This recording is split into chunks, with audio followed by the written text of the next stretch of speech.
Welcome back, everybody. My name is Alex Anthony, and today we are going to be doing You Under Pressure, episode 15, featuring Mega's video. It's actually kind of a cool little dynamic. Mega joined the Discord last night. They were invited by longtime member Tud, Tell Your Dog I Said Hi, and they immediately saw our kind of like bot review section and were intrigued enough to want to partake after Finkel got his video reviewed yesterday. So to start right off, I like ISOing with an ace-9 off. It looks good to me. I don't mind a little c-bet action here too. We got backdoors, plenty of stuff for them to fold. Yeah, see, checking back is a little bit already. It's perfect. We got something off the rip. I think betting here is really nice. Two reasons. One, there's a lot of like just stuff they can fold, like king, queen, king, jack, queen, jack. I mean, and then they can also call too, which we're ahead of. So like that's great. But there's a lot of like just random nonsense in their range, like that they can just kind of fold, or that we can even get value from. 4, 5, 5, 6. Like it's up to them at that point if they want to like continue with these kinds of hands. We also have backdoors ourselves in addition to like just the ace high showdown value. We can do something like get a 9, I'm sorry, get an 8 on the turn, 6 on the turn, jack on the turn, all give us additional equity. So those are good cards. The ace would almost always be good when it hits, and the 9 is probably good when it hits too. So I like continuation betting here on this flop. I like the ISO. What do we ISO to pre? I mean, you got a huge fish already, so that's a pretty standard.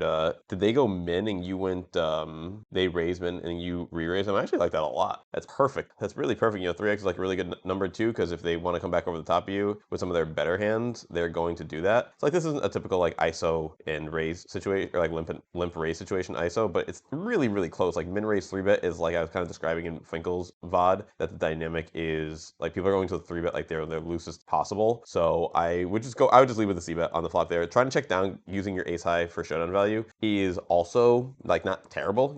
Once you get that turn specifically, one thing that people will do instinctively, almost like when you raise pre-flop and someone just kind of checks to the raiser, so to speak, you can definitely do that in a like post-flop as well. And say you could check the flop, and if they check to you on the turn again, you can bet the turn, expecting them to check to you on the river again with their, say, aforementioned king, queen, jack type hands. People don't just like randomly check twice, then check call, and then like donk out the river when they just like have like those random missed overcards. Typically, that's like not what I usually see. So I think that you can like kind of afford yourself some showdowns there if you do bet the turn. And this is a really, really safe turn in particular, because a 3 is probably going to lead out, a 10 is probably going to lead out, even a 7 might even lead out. So, and some of their bluffs that they would continue with, strong spades, strong draws like 8, 9 would probably bet themselves already. So you really don't even have to worry about them, doing anything super tricky here, I would say. But it looks like we just check it down here, because there'd be no point in betting on the river now. Like once you get to this point, like there's definitely no reason to, but I just think that there's no reason to also to give them like that kind of free chance at a showdown, like just kind of take their equity away from them. It's much better when they fold 100% of their equity and they actually have some share of the pot available to them. I do want to comment though that I really like that you're starting your own tables. That is an excellent way to get some bad players, at your, seated to your right, hopefully. Oh yeah, let me play this at 1.5x speed, maybe even 2x, just so that I can get the whole thing kind of done quickly. I forgot there's a good bit of, is it only 2x on the, oh, that's funny. On the app, you can actually play it up to 4x speed now with premium. Oh, maybe because it's downloaded. And on live ones. Yeah, because I'd like to, because my internet's so bad right now, even though, I'm on YouTube, I think the best reason to share these on YouTube is just so the rest of the people in the group can easily view your thing. Hey, how funny is this? A7 offsuit on the button, bro. Did I like just use this as an example in the general? Bro, you have the answer. I literally gave you the answer already. I'd probably limp with the A7O there. I'd probably limp the A7O. It's once again, it is, bro. I'll go into the general here, really just like read my comment from earlier, because I'm pretty sure this is exactly what I mentioned earlier. Especially talking about like, we were talking about the antes and the straddles and such. So let's say something like that. One sec. Yeah, okay, so Finkel said the anti-straddle always makes being card extra rough. And then we talked about how it's a completely different structure and a completely different strategy. I mentioned how during this hand here, I would like to maybe bet like much bigger and this and that. But let's see, I think a little bit down further here, I mentioned something like, yeah, I bet it's in here. I certainly am one of the larger supporters of it, but cold calling, especially in position in games where you don't get 3-bet very often, like these micro stakes and small stakes games, is kind of OP, which it really is. So over limping really mid stuff in position that you don't want to fold or raise yourself. Literally, I said this earlier. I don't know when you recorded this. Few limps in front, and I have A7 off on the button. I'll tag along. But before antes and straddles, I'd basically never over limp because the price wasn't really worth it. Sometimes in these games, if you're getting like 6-1 on the button, you can play practically any two. So let me just scroll right back real quick before you ISO or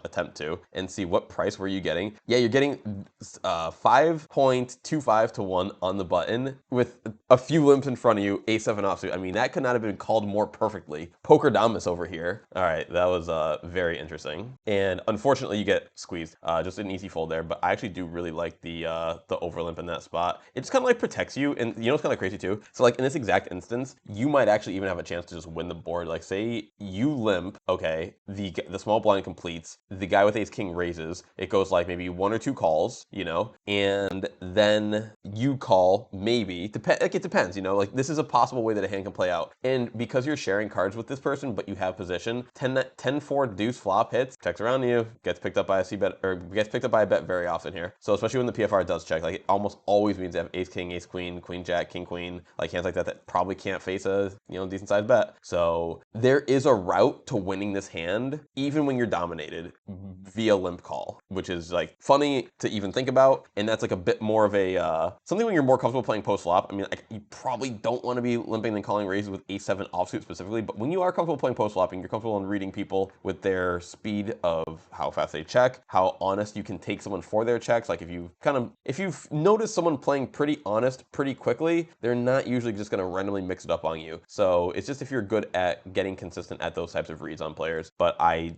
just saying, like, I wouldn't say necessarily I would do it here, but it's something that you could consider. But when you raise and they get 3-bet, it's like then you kind of guarantee you have to fold your hand because you're now at the absolute bottom of your raising range. I didn't see the 6-5. We raised a 4BB. Oh, because we're still playing 2 blind. Okay, yep, that's cool. That's cool. That's fine. I actually like your smaller. Wait, that wasn't really a smaller c-bet, but I don't mind the c-bet just because you have multiple backdoors and you can rep the king. So I think that that's great. Their range is very wide as well. Nice hand there. Why do I feel like this isn't working? You're weird. All right. So far, so good. Pretty standard stuff. And by standard, I mean like these are the types of leaks that I typically see in people as well. I can see why you wouldn't raise the 4-7 suited there, but I hope that you would raise it if you guys were deeper, you know? Even at this depth, you can still just like raise it like 2 to 3x and then just c-bet and take it down a lot of the time post-flop. So like, I know you're super short, but I don't mind, you know, try to win it pre-flop, try to extract a little bit more post-flop. The main reason why the c-bet is so powerful in general is because people tend to like get to post-flop too wide, and they also don't defend wide enough once they get there. So inherently by having the pot be built up a little bit, you're just going to be winning more money in general. Nice raise with the jack 10. I like that. Okay, so I would definitely overlimp the 3-5 suited there, like 1,000%. That's a really strong hand on the button. Getting 4 to 1, it looks like. Yeah, I mean, you're in position. I know only have, say, 40 BB deep with one player, about 90 deep with another, but the 2 other players in the blinds you are a little bit deeper with. And even in this situation here, someone raises,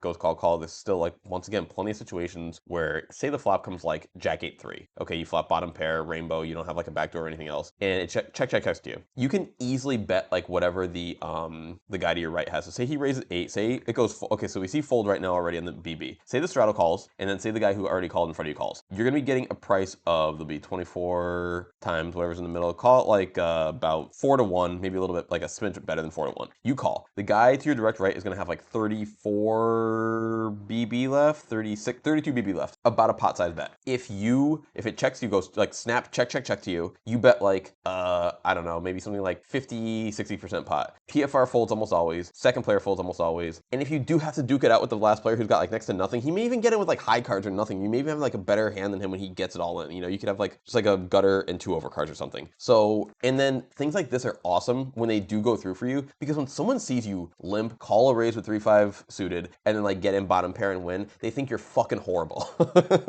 They think you're so bad, you know? Like, this is kind of how you can almost like hustle people, because if you look at the actual, like every step of the way, pre-flop, you're getting 4 to 1 on your first decision. Pre-flop, on your second decision, in my hypothetical, you're getting a little better than 4 to 1. So at no point are you, and you have the button the whole time. So at no point are you actually making any egregious errors. Then when you actually flop a little bit of equity, bottom pair is not nothing. It's like, what I like to look at when I have bottom pairs, I look at it as a 5-card draw, you know, when I do get kind of called. It's similar, I call it like a boosted gut shot. I don't know why, but that's just how I look at it. A gut shot is 4 outs, you know, to hit your gut shot. This is 5 outs. So you get like 25% better, and a gut shot hits, man. You know, we've seen gut shot hits. So that 5 outs is really not bad. So you can take the bluff equity that you have, you can take the 5 out equity that you have, you can kind of like pressure people with that. And so, I mean, these are specific scenarios like the a7 offsuit limp call, 3-5 suited limp call. Like, these are like this is how you get your PFR we were talking earlier. Maybe not PFR because we're doing limping and we're doing calling, but this is how you get like your VPIP and your speculative hands played up, is by doing these like, just looking at the raw numbers and the raw equity. Like when you have that A7,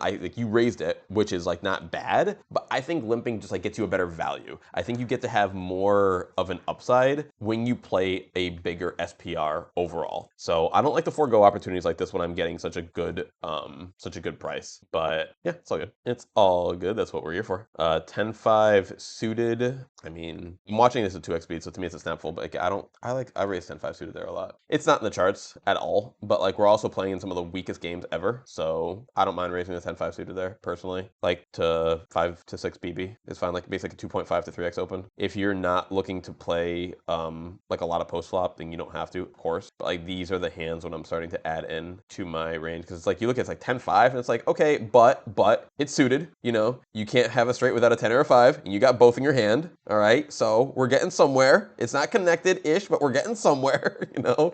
I'm trying to make a good situation out of what seemingly looks like 2 shit cards, but, you know, you really do get, like, some playability out of 10-5 suited, like, as silly as it is. Call with the 3-3 is beautiful, perfect. You really can't do anything better than that. I mean, 3-betting is, like, an option if you have a specific dynamic where we were kind of talking before, where if you're up against the type of player who's going to get to post-flop with just way too wide of a range, and also play far too honest with that range as well, you can 3-bet with hands like 3-3, 4-4 that like miss so frequently that it gives you a little bit of added equity. One, it's isolation, which is nice. Two, when you do get to post, like say it's like an A7 deuce flop, they might just fold their king queen, this and that. Like when you can get people to fold, I like to call it their raw equity, but like consider it in that situation, you have like probably like a 70-30. If you can get them to fold that 25-30% equity consistently, that's big for you. That's the times when you check it down and they don't draw out on you. You know, you just get to win 100% of the pot when you don't have 100% of the equity. And you're not betting 100% of the pot either. So you're usually getting a pretty good deal in that bet kind of fold equity regard if they have enough of those hands in their range to warrant, you know, putting it out there. And that's assuming that once again, they're not like super badly, they're not going to be check raising you with like one overcard and a backdoor flush draw kind of deal. You know, you want the people who are really going to be fitter folds, like, oh, I didn't connect, I fold, I'm out. You know, these are the types of people who you can play a little bit more speculative, but I think just calling with the 3-3 there in position is like the perfect standard play, and you need a specific read to do otherwise. Same thing with the deuce-deuce. It's like right here. It's like the exact same thing.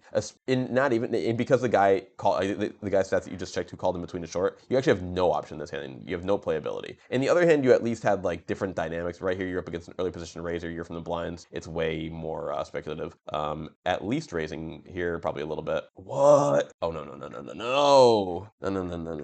Okay, I probably min raise to 3x like minimum, but you could also go 4x is fine. But yeah, queen 10 off is 1000% an ISO at these games. Like a one, yeah, that's a standard ISO. I see you speculating. So like maybe you were just like, oh no, this or that. I said this in Finkel's video, and I'm gonna continue to say it, guys, because it's like, it sounds stupid. It sounds stupid as fuck. And you probably think I'm really being dumb about offering advice so outwardly aggressive, I guess you could say, or maybe haphazard. But when you don't know, but you maybe feel like maybe this could potentially be a raise pre-flop, just min raise. Just click the min raise button, play the hand out from there. Okay, it's not gonna ever put you in that bad of a situation. You're automatically gonna get a few folds. You might get 3-bet. You might get 3-bet and get a really good price. People sometimes 3-bet really poorly. They have a tiny PFR. They 3-bet your min raise to like 3x. They give you a great price to try and hit 2 para trips against their aces, kings, queens. So you're really setting yourself up for success anytime you just click the min raise button pre-flop. I swear to God, especially in these 3 blind ante games, you get so much more off of it. It's not like you're raising 2x into a 1.5x pot. You're raising 2x into like 3 blinds. It's crazy how much value you get. So yeah, you got to go for the min raise when you're just like kind of speculative there. But I would probably go for 4x. Honestly, I think you can go 8 BB ISO easy with the queen 10. You'd even go up to 10 BB if you really wanted to. You'd even go up to 10 BB if you really wanted to. So you get a cold caller out of the mix. Did we check the cold caller stats? Oh wow. Oh yeah, just bet. BBB. Straight value. I think real quick too, go a smidge bigger. No, actually, yeah, no, you're actually perfect. You're perfect. So when they call you, you're gonna have about a pot size bet. Excuse me. I just hope that you're basically planning on jamming like every non-ace king turn, and only because the ace and king are gonna scare them too much to actually let you acquire value anymore. But like any queen below, auto jam. You know, don't let the queen scare you. Don't let the jack scare you. If they hit a card like, you know, 7-7 and they hit the 7, or, you know, an 8 or 9 hits, don't let that scare. Like they just get to win the pot when that happens. You know, because they could easily themselves have ace king, they could easily themselves have pocket 9s, pocket 8s, pocket 7s, pocket 5s, pocket 4s, 3x, you know, just like 3-4, something stupid. Their stats were crazy. You know, a hand like 5-4, there's like literally 16 combos of, and they may genuinely have like 12 or 13 of them. Who knows someone like this? So you just got to go bet for value. I like your sizing on the flop, but I truly do think you might even literally be able to go like a little bit bigger just so that you can size up like, wait, go 66. 66 is fine. 66 is fine, actually. No, I like that. I like that. I like that. It's a good number. It sets up for SPR of 1 on the turn. I like that. Good hand. Nice hand. I just want to make sure that you're kind of like in the mindset to auto jam, you know, all those turns, like especially the jack and the queen. People miss that a lot because they think overcard, ace queen, ace jack, and it's like, yes, sometimes, yes, you're right, it will happen sometimes, but there's gonna be so many more times that if they have ace queen, they could have ace king, okay, and they may still just call you with that. You have no idea how bad some of these players are, especially a 73% VPIP, and the real bulk of your value that you're gonna be getting it from is gonna be smaller pocket pairs. You know, the deuces, the 3x, the 4-4, 5-5, 7-7. Sucks when they end up with a 6x, you know, but that's once again just kind of part of the game. You know, it is a little bit thinner value, but it is clear value, though. It's clear micro stakes value. That was the same guy. That was the same guy. It's like, yeah, raid big for sure. 10 BB, amazing. Love it. I love the adjustment, you know. A lot of people don't openly, exploitatively adjust their open sizes enough to take advantage of bad players. One thing also that I would consider doing would be switching seats 2 to your left as well, so that you can have position on him, so that he's not to your direct left as well. Like, that's another excellent veteran move that Club Dub offers in the stand up button, but it's something you kind of like take your self-consciousness out of it and just be ready to always jump in and say, I'm willing to switch seats if it's for the betterment of my own, you know, situation. And I don't wait for the blinds or anything to come around. I just switch the seats. So, and the problem too is like King 9 offsuit is absolutely a rate, but with him to your direct left, it makes it very difficult. So yeah, every hand that you don't switch seats here to have him on your right is like pretty bad, because in this exact configuration, this is like one of your better outcomes. You're only 5-handed right now, meaning they're gonna have position on you 4 out of 5 hands. As soon as the table fills up, that's gonna turn into 7 out of 8 hands. So if you were in position to them right there, you would have 1-2 seats that they were separated from you. You'd have position on them 6 out of 8 hands, 75%. Versus when the table fills up, they're gonna currently have position on you 87.5% of the time, which is shit. That's shit. A6 off is fine. Speculative, close, shit flop, check fold, whatever. I don't even care about this flop. Yeah, just check fold. Just check fold. you don't have to fold until he bets. Hey, nice bet. Nice hand. I probably would have tried to check it down low-key with the ace, but yeah, it's just like that flop is so connected that like any medium to small card, not small, but like any medium card, you know, even like something like 6-8 might just call because he's got like the back end of the straight going. So I don't know. Tough spot. But that's why you want to switch your seats. So I won't harp on that because I'm gonna wager that you probably don't do it. Like most people don't think to do that, but I would definitely add that element into your game. So far though, I would say that I can see how your PFR was 22% for sure. You know, choosing hands like the A7 offsuit, the A6 offsuit, certainly favoring the right types of hands to raise. You know, aces are always going to be good hands to raise just inherently, even something as weak as like ace, you know, A6 offsuit, ace deuce offsuit, because they block, you know, like a single ace. The amount of weight a single ace does in card removal is like so fucking massive, bro. Half of aces, you automatically take away 25% of ace kings, ace queens, ace, like so much stuff like that people want to play. So you really do hold like a decent chunk of like all the playable hands. And then here, let me go back to this one. We'll watch it after. It's like you can even see right here. And then, you know, when the kicker trips, you know, you have the trips top kicker, which is like an amazingly strong felting hand, usually going to cooler people with something like that. So like there's a lot of reason to play these hands, but calling on that's fine. Close speculative, but it's fine. Just have to be careful post flop. Getting 5 to 1, I mean 4.8 basically. I think check is standard and fine. I think lead is also an option though, because in this day and age, like this guy ain't gonna see bet garbage, you know, the PFR on the button. So we're not getting a whole ton of value in bluffs. So I actually don't mind a lead here, honestly. And we're really just hoping that the PFR folds, you know, because when the PFR does c-bet here, we're actually really not even that happy, you know. So, ooh, a little donk out, but he sucks. He sucks. Now, what does he do? PFR does, if he raises, we're completely fucked. He calls, huh? I actually, see, now this is really tough. Really tough. I guess it's not. We can only call here, but it's like, bro, our hand feels good. Like, but the button really could still have us beat, though, is the problem. I'm not concerned about the SB. I'm not concerned about the leader because he's bad, you know. The button is the only reason why we can't raise here. It fucking sucks. Oh no, it's a clear call though. It's a clear call though. It's a clear call though. Yeah. So like, because button could just have like king queen. Button could just have like queen jack. Button could just have like diamonds. You know, so like he doesn't have to have his beat. The 70%er could just have literally whatever. You know, and the SB could literally have whatever. So like, I'm not giving my hand up over one street here. Absolutely not. Not for 10 BB. Dude, check back. Oh my god, we were so fucking good. We were so good. Not anymore with the diamonds coming in. No, snap call. Did he have diamonds? King high. Fucking knew king high was available in his range. I knew king high was available in his range. And he checked back that turn. What an asshole. What a fucking asshole to check back that turn. You greedy, greedy son of a bitch, dude. But no, that whole shit felt exactly as what happened. Like, see, I told you we could have fucking raised that flop. I knew we could have fucking raised that flop. I knew we were good. I didn't know it, but it's like, I knew there was a strong chance we could have been good. The button though, his range was still uncapped. But yeah, king jack, king queen, easily in his range to call. Easily in his range to call. God damn it. And motherfucker hit a straight flush too. So yeah, he clearly wasn't going anywhere. Clearly wasn't going anywhere. Big, raised big, 1,000, a million. Literally, I'm thinking my size right now, 20 BB, 20. 2-0.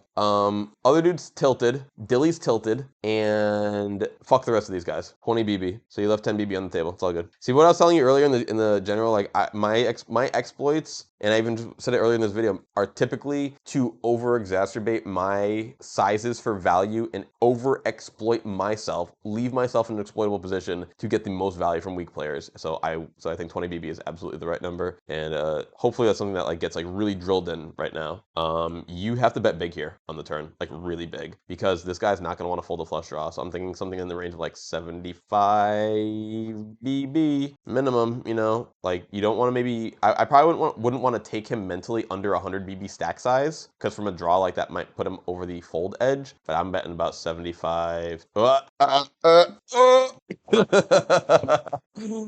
right. I need some water. It's all good. So you're going for like an induction play. I guess you're trying to induce a raise here, and like that's where you're gonna get the value. But you're at an SPR of 2. You can just bet pot, you know, or like at the very least, here's the thing you're trying to do right now: extract value from diamonds. That's it.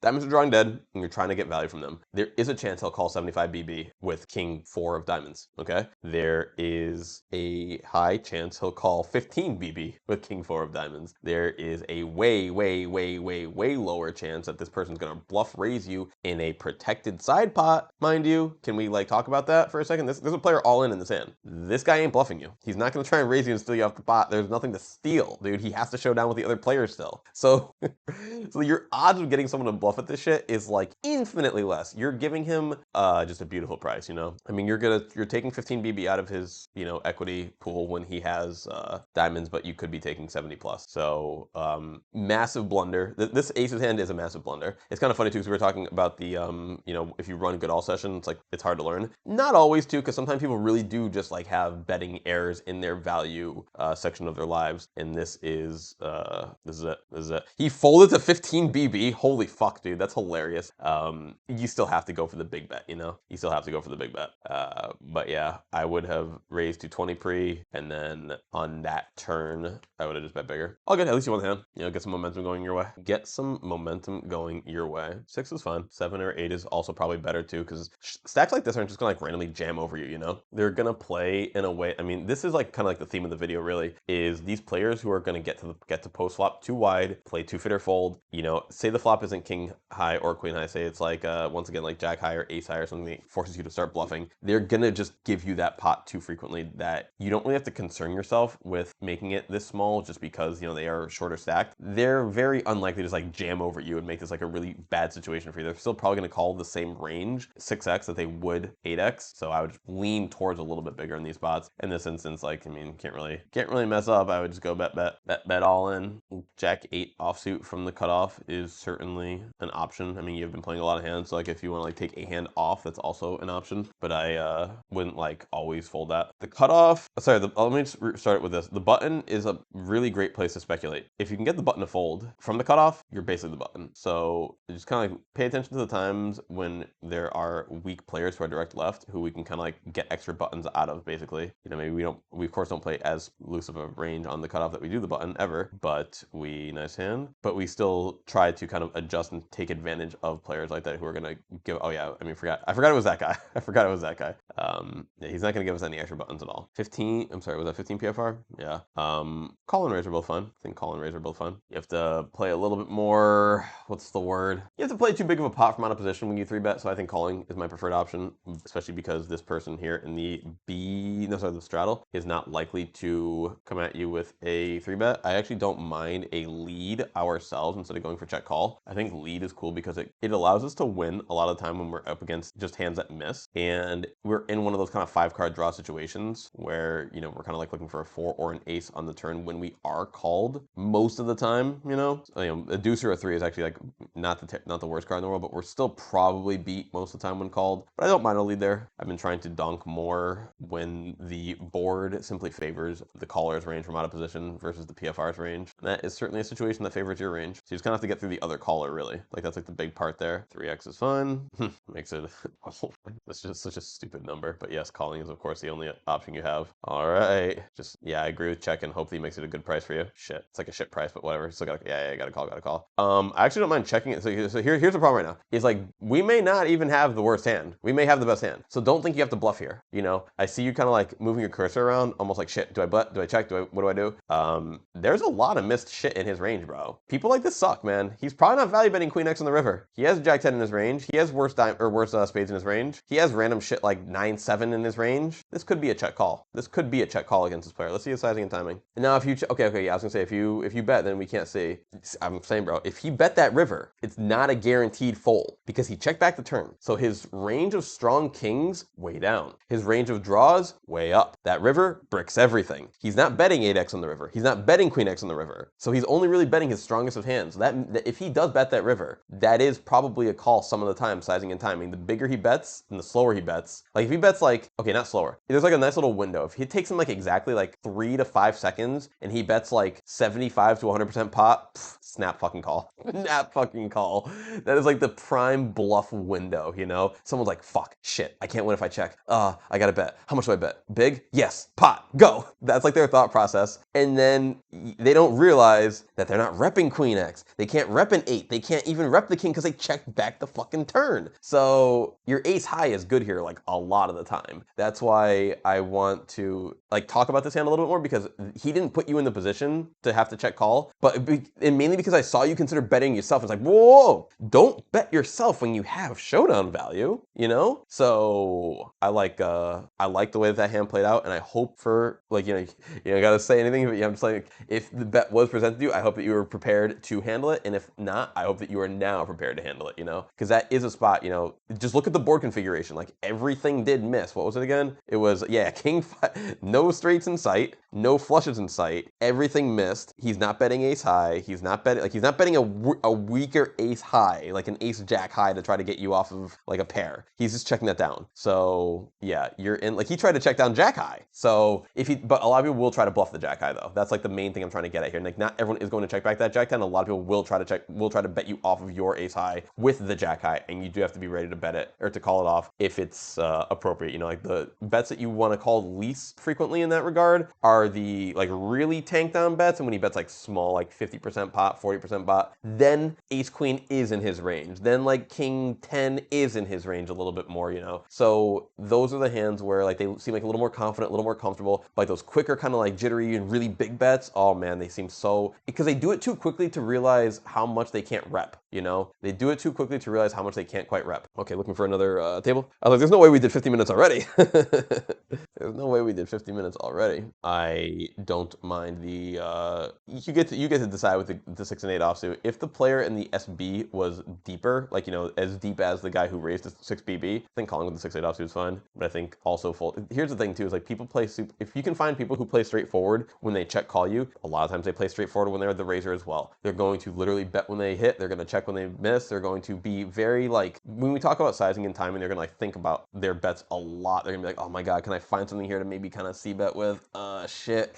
You know what? Yeah, you know what? I've heard of people betting 1/3. I'll bet 1/3 here, and then, you know, it takes 10 seconds and you attack that little tiny bet. You know, there's things like that. What are we doing here? Why is your cursor cursoring? Oh, 1 second. I have to plug my computer in. Here, I'll watch this in a second. All right, I'll start from pre-flop. Okay, they raised min. We call. That's a nice spot to 3-bet though. They raised min, and you have ace-5 suited, which is like the solver hand. That is the 3-betting where they tank forever and then check. You also checked and kind of gets to the river is what it looks like. I don't mind just checking down my ace high at that point. Like checking down ace high when you are likely to win the hand is always a solid option. Yeah, I'm not sure why that part is giving you pause. Very, very heavy slow play from the min raiser pre-flop. Very heavy slow play. Like to just check the flop, to check the turn. Like those are both very, because like that turn is his. Like, you know, once, maybe the flop, I guess, a little bit kind of, but you know, once everyone checks through and the turn pairs, like it's unlikely to got the queen, so it's your time to bet. Try to get value from worse nines, jack 10, things like that. So very tricky type, you know, you can label them as a clear non-thin value better, you know, already. Like that is definitely their MO. When they do bet, it'll probably be far more polarized to either thick value or just nothing. Who knows, like what type of player they really are. Queen 4 suited could be a raise in the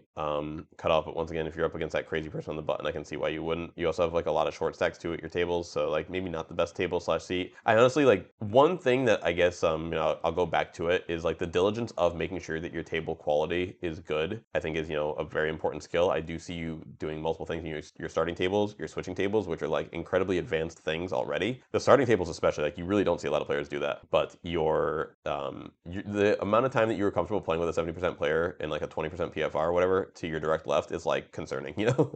Like that shit should make you feel so uncomfortable that you want to get up immediately. And when there's no seat to move to, you maybe just want to find a different table, you know? Like there's almost certainly, I'd rather be in position to like a 55% than be out of position to a 70%, because like the player, this is something that I don't think a lot of players talk about enough. You know, everyone wants to target the person to their right, two to their right, yada yada. But the person to my direct left, I give just as much value as the person to my direct right. I always want a nit on my left. Like that's simply it. Like when you're table selecting, you could honestly find some games better for you overall if you hunted to your left, not to your right. Find a nit to your left and fuck all to the right, and like let that just kind of fall into place. Because what were we talking about before? What's the most important position on the poker table? Obviously the button. If you can earn extra buttons with these speculative hands, you can play more in position. You can call more in position. You can know that you're not going to get squeezed from the button. Finding like a 15-10 player to your direct left, goddamn gold mine. Okay, you get extra buttons. No one likes to talk about this kind of shit because I don't even know if people really think about it. But everyone's like, oh my god, fish to my right, fish to my right. Yeah, but if you have a 25-20 fucking 2 to your left who's gonna whoop your ass all goddamn day, you think you're taking advantage of the fish, or you think the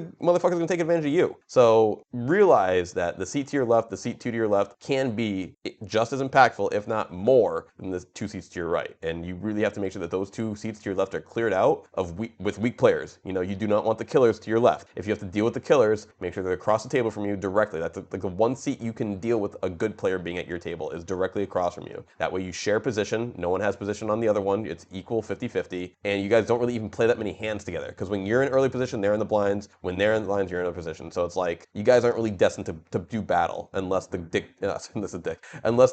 dictates it. Unless the deck dictates it. But yeah, so table selection all the way around. Here's how I like to do it, truthfully. I do search to my right first, but then I jump to my left, okay? You do want to make sure that the fish are there, because the fish will actually be your true gold mine. And you're not going to find these players who are going to stop you in the micros, but at the small stakes you will, and at the mid stakes you absolutely will. Players who are just going to make your life a living hell, players who are going to 3-bet you a lot, players who are going to call you a lot in position and just put you to the test consistently, and that is not how you want to play poker. Honestly, that's the beauty of cash game poker, is your ability to say, I will not gamble in this situation. I just simply refuse. Like, it is such a more inherently deep decision than to sit down in a poker tournament. I think that a lot of people like poker tournaments and go towards the tournament structure because it simplifies everything. You don't have to decide when am I going to play. They tell you the time of the start of the tournament. You don't have to decide when am I going to stop playing. When you're out of chips is when you're going to stop playing. You don't have to decide if you're going to get up, if you're going to take a break. They will tell you when your break is. They will tell you when the day is over and you're going to bag your chips up. So it's like going to poker school, you know, like your entire life is structured for you in the tournament world. Bigger, please.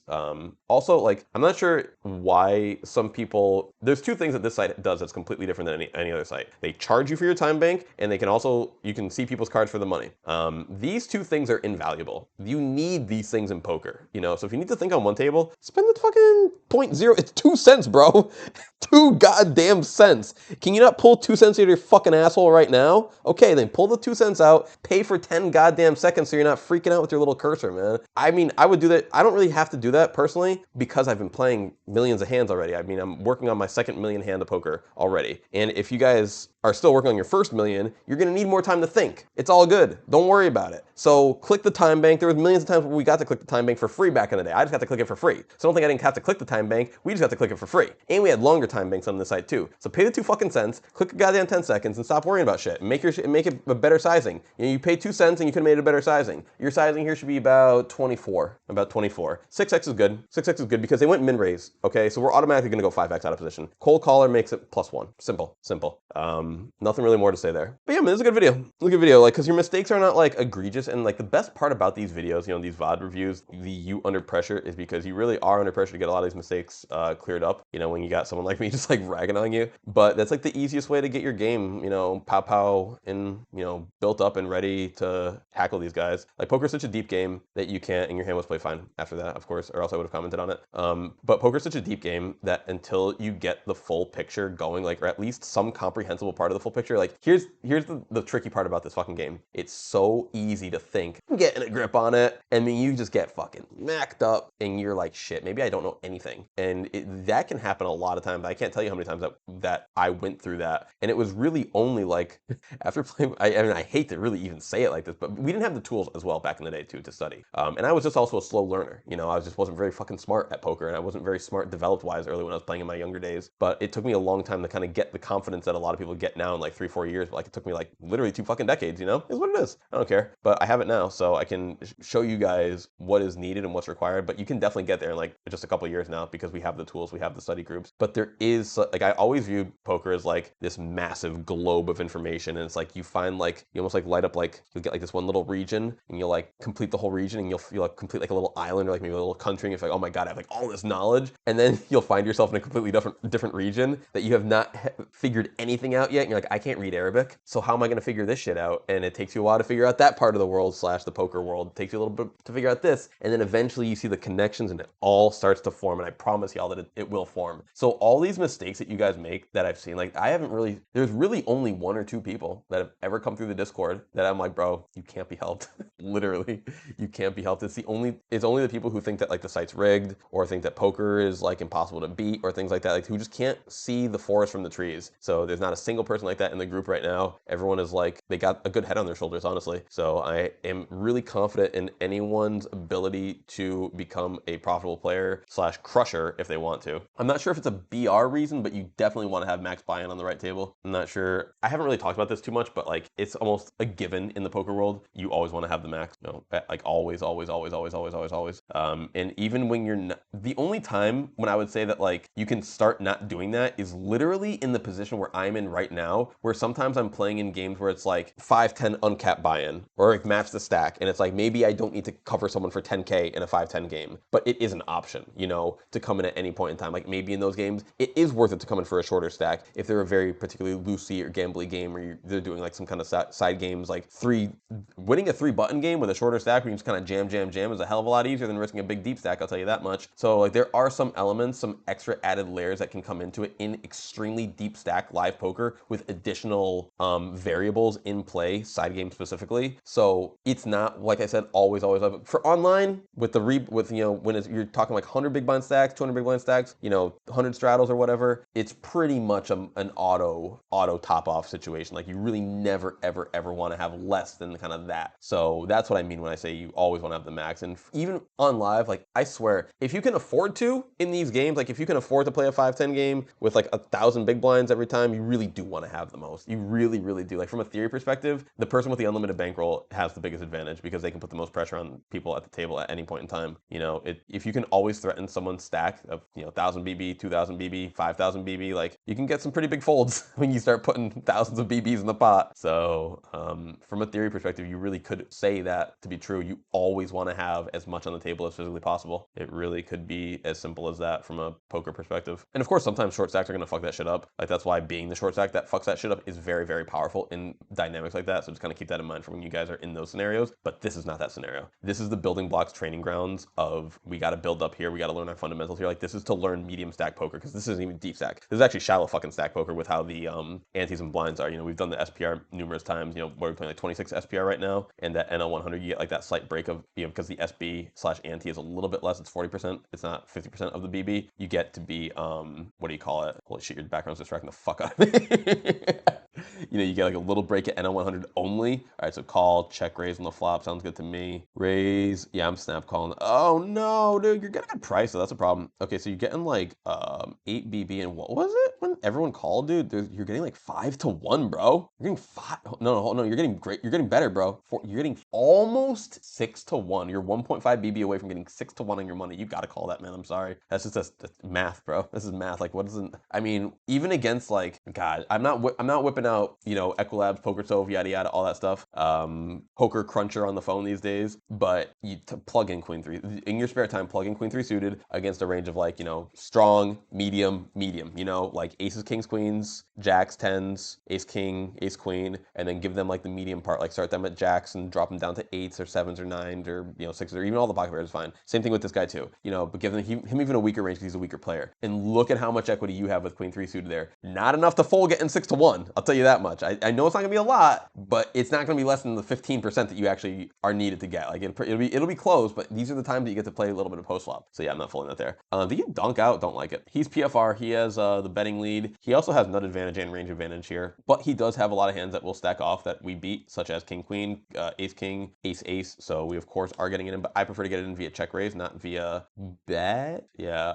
There's like we don't really have a donking range here. You know, like the donking ranges occur on the boards that we've talked about already. You know, the 8 high boards, the 7 high boards, the 9 high boards, 10 high boards. Like those are the hands that you can start donking on. Not the king and queen high boards. You don't really have anything to really balance this out with. So I'm coming back over the top and we're just kind of going with it here. And when we're too small though, bro. Too small, yeah. And when we are beat, we are beat. That's fine. Who cares? But yeah. So when you bet and he raises, you're looking to get it all in. You're not looking to give him good odds on a draw. So if he has literally just like deuce 3 of hearts right now, you're pretty much giving him perfect price to call. And that's not what you want. You want to try to charge the draw, make money on the draw. You're basically trying to, I mean, this is as simple as it gets, but you're just trying to give him the worst price that you think he will call you, you know? Like you of course don't want to just straight jam because he probably won't call a straight jam with deuce 3 of hearts. But will he call up to maybe like, I don't know, 65? Maybe, probably, you know? Like if he raised, he might just want to try to hit his hand. So I'm going like 65 here, 65 to 70. So on the ace hand, you kind of like, we just went too small, and in this hand, you're going too small. So like the bet, 3-bet is like a fine line, I guess. It's whatever. I would go for check raise. So like, and also too, so say we check and it's 20 BB in the middle, he bets 10. We're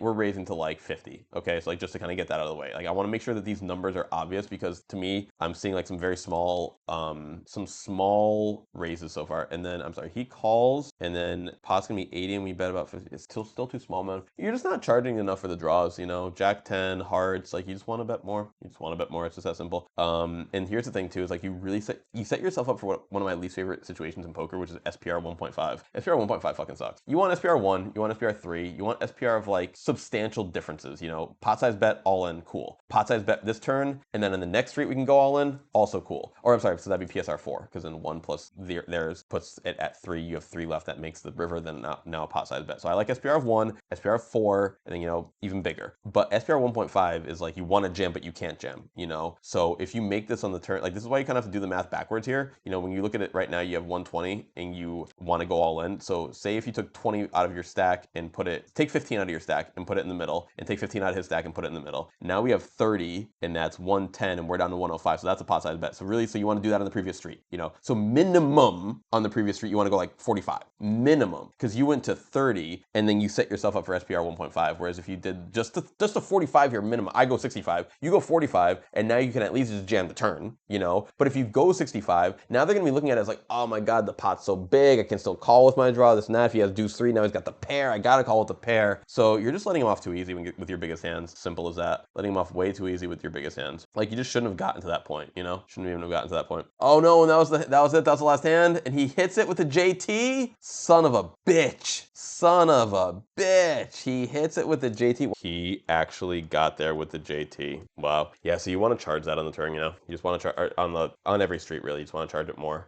more. And that's like the perfect, really, you know, I don't know how to work. It's like, I hate to see people lose. I don't ever want to see any of our guys lose, but you know, that's the best way to learn. That's the best way to learn, is to see it happen right in front of you. It's like, damn, I could have charged more. So not saying you're not going to lose there every time, but like, if you raise bigger on the flop and then go on the turn, at least you got all the money in good, whereas now you didn't. Now in the river, you got the money in bad. So the way that I recommend playing the hand is just to kind of guarantee that you're getting all that money in good. But bro, this was a great video. You did very well, and I'm very confident, like in Finkel's play, that you are close. You know, you're not really that far off. You had a lot of things happen that just, you know, kind of fucking sucks, really, and that is what it is. But you know, you did good. I think you have plenty of room to grow, and your path to growth will not be very difficult. Keep it up. Keep doing these. We'll keep reviewing them. And yeah, if anyone has any questions, please let us know in the comments below. The link for the Discord will also be there. And that is it for everyone, or for everything today. But yeah, thank you all. Love you all. And we'll see you on the next one. Bye-bye.